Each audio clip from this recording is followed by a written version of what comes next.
Hello and welcome to Empowerment Radio. I am Dr. Friedemann Schaub, your host for this hour. And we have an interesting topic today, which I think all of us are more or less at some point affected by. And this topic is age and aging and what it means to get older and the fear of getting older. But before we go to this inevitable, which is at some point we get older and at some point all of us die, I want to talk about something and put a shout out there for my little horse, which is called Remail. Because sometimes life is not as clear and we cannot always plan ahead, and sometimes things just happen out of the blue and life takes twists and turns that are not always that pleasant. The other day I was riding in the woods and it was a beautiful day and sunny and it just felt nice, but for some reason when we started to trot a little bit, not very fast, all of a sudden my horse got this, a bug in its butt or a flea in its mind, and it started to gallop.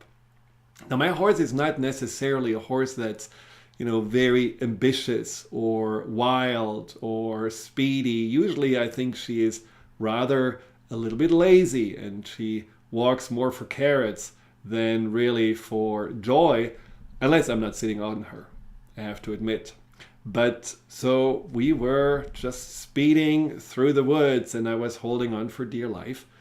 And fortunately, she didn't like that because she wanted to go faster, and I was not sure if she wanted to get away from something or she just wanted to get back to her other buddies that were waiting for her.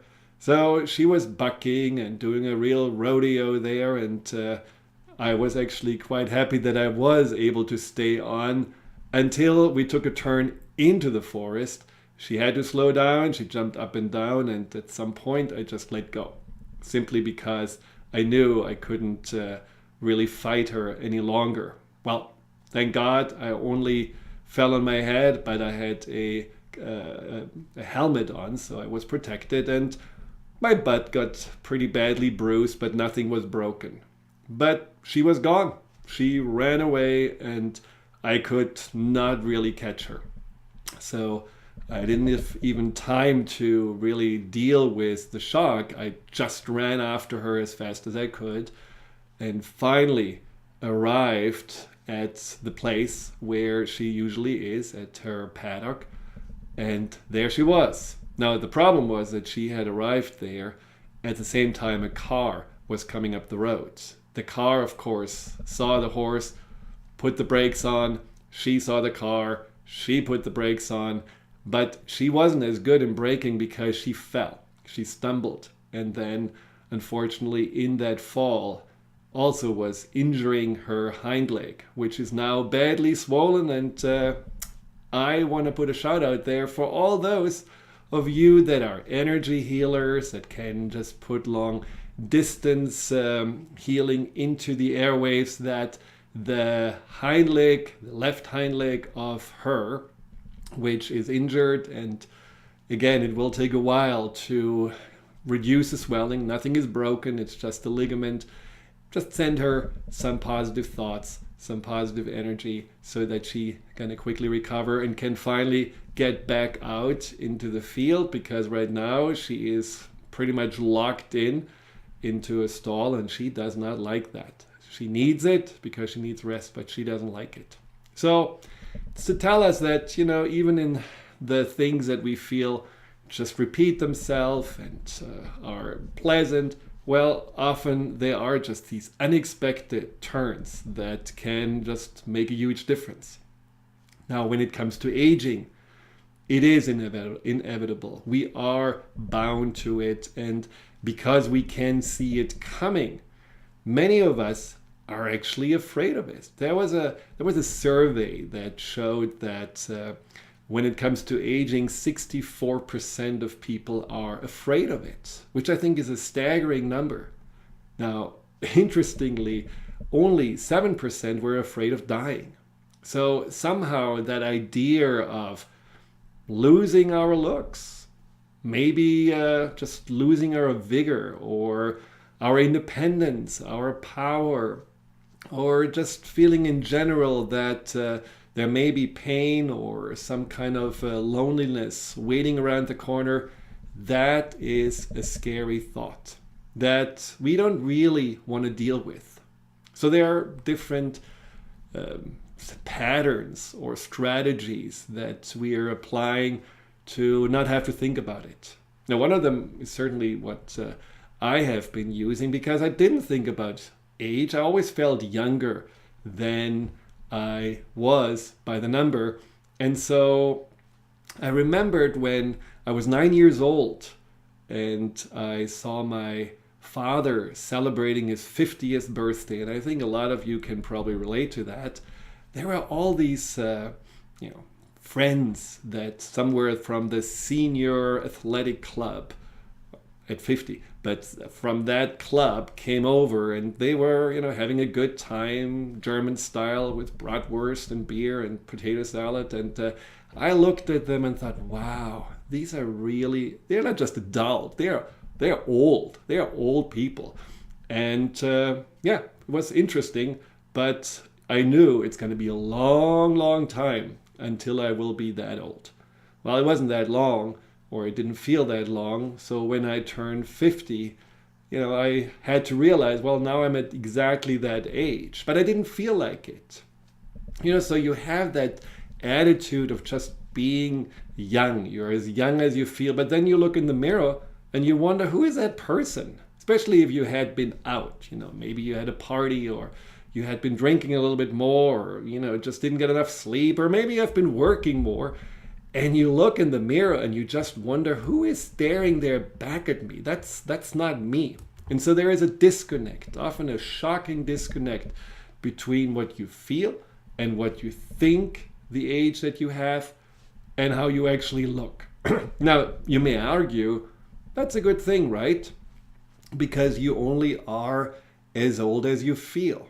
Now, the problem is that sometimes this disconnect keeps us in our mind. So we are identifying ourselves more with what we think and not so much with our body. So we are not really inhabiting our body. And so many people may just continue to treat it the way they used to. They still push it very hard.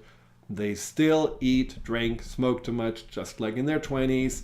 They still don't really take care of it or listen to maybe the little quirks or the little pains that are showing up. They just ignore it all. And through this ignoring and denying, we may potentially do more damage. But we certainly are not really present with ourselves. We are maybe living more in the past, how we used to, and ignoring that future. Now that's one extreme. And I think, this is certainly something that doesn't necessarily embrace these natural changes that come with aging. And I'm not talking only about the physical changes. I'm also talking about the possible emotional and mental changes that are not all bad. They can be very positive, as we're going to discover. But then the other strategy is for people to, be more in a place where they are fighting it. And they're saying, no, I'm not getting older. I will look great. I'm gonna do whatever I can. A very restrictive diet. I'm gonna work out 4 times a week. I'm gonna dress very young.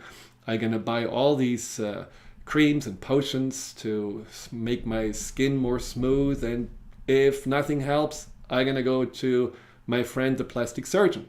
He's gonna fix it. Well, in fact, over $12 billion are spent every year in the US alone on plastic surgery in that fight against looking older, against the age. Again, that's not necessarily ease, that's not necessarily grace, and it's also certainly not a sense of embracing that what just nature has designed in its wisdom. And then the third approach is the approach that some people just have automatically because they say, well, when I'm 50, it's normal that every year I'm going to gain 2 pounds at least. Well, at that age, Usually people don't really pay attention to you anyhow. You're invisible. So why should I even get a nice haircut? Why should I even try? Oh, when I'm 50, that's when I'm really getting more tired. That's when I don't have enough energy. That's when I need more rest. Or that's when the pains and the aches are starting. And this is when my mind is slowing down. And so in some ways, they are already focusing on everything potentially negative, and they are giving in and maybe even giving up. And that is certainly also one way to deal with aging that is not necessarily leading to taking the benefits of it and really embracing it. It's in some ways just seeing it more as an imprisonment that we cannot escape. Now, how can we change that attitude to aging? How can we lose the fear and be fearless in our 50s and beyond? What would it be like just to, instead of being in denial or ignorance or in resistance, just to allow ourselves to go with it, embrace it, find the beauty in it, and fully enjoy all the gifts that potentially can await for us as we are getting older? We will address all of those questions, and also the question on what we can do to maybe just continue to grow, maybe even grow up as we are getting older. What way can we do to just conceive this second half of our life, just not as a gradual decline, but more as an ever increasing possibility to have more satisfaction and more abundance in our life. Yogi Bhajan said, age is not defined by our years, it's defined by our flexibility. So let's use this hour to flex our minds, to become more open to what is possible in the second half of our lives. We will be right back.